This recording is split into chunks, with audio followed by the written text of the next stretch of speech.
Donc, bonjour à tous, je suis Élise Debiès et je dirige l'Institut des hautes études de protection sociale.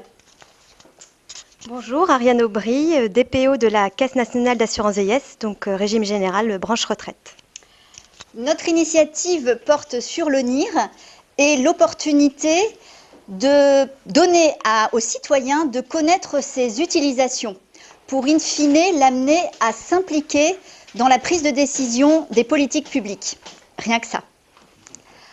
Le NIR est partout.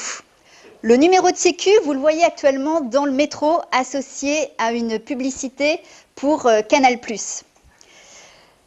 Numéro de sécu, c'est le petit nom pour NIR. NIR égale numéro d'inscription au répertoire, sous-entendu RNIPP, le fichier INSEE. C'est une donnée de référence pour la protection sociale. Elle est à la fois personnelle, elle permet de vous identifier, associée à d'autres données. Elle est signifiante, elle révèle votre sexe, votre lieu et date de naissance, et elle est fiable.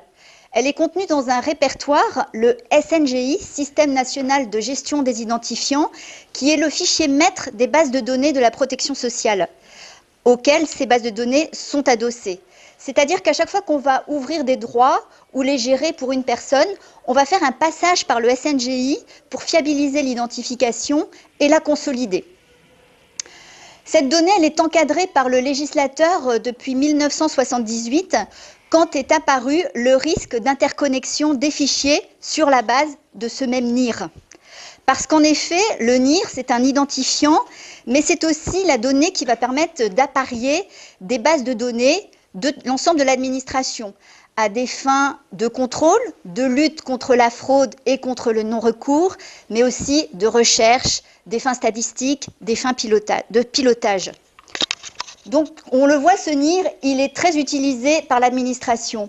Mais vous, connaissez-vous les utilisations de votre NIR? Avec notre initiative, on vous propose, sur le modèle qui permet aujourd'hui aux administrations de s'abonner au NIR d'un individu pour en suivre l'évolution du statut jusqu'au décès de la personne, on vous propose de vous abonner à votre NIR pour en suivre les usages par l'administration. C'est une initiative individuelle, mais c'est une initiative à objectif également collectif. Vous serez ainsi informé des grands projets sociaux et vous pourrez même donner un avis sur les utilisations actuelles et futures de votre NIR dans un but de participation collaborative à l'édification des politiques publiques pour plus de confiance des citoyens dans l'utilisation de leurs données. Donc vous le voyez, c'est un projet à dimension nationale. On en verra la gouvernance à la fois stratégique et organisationnelle pour que chacun trouve sa place, les administrations, le citoyen, que les rôles s'articulent toujours pour la satisfaction de l'intérêt général.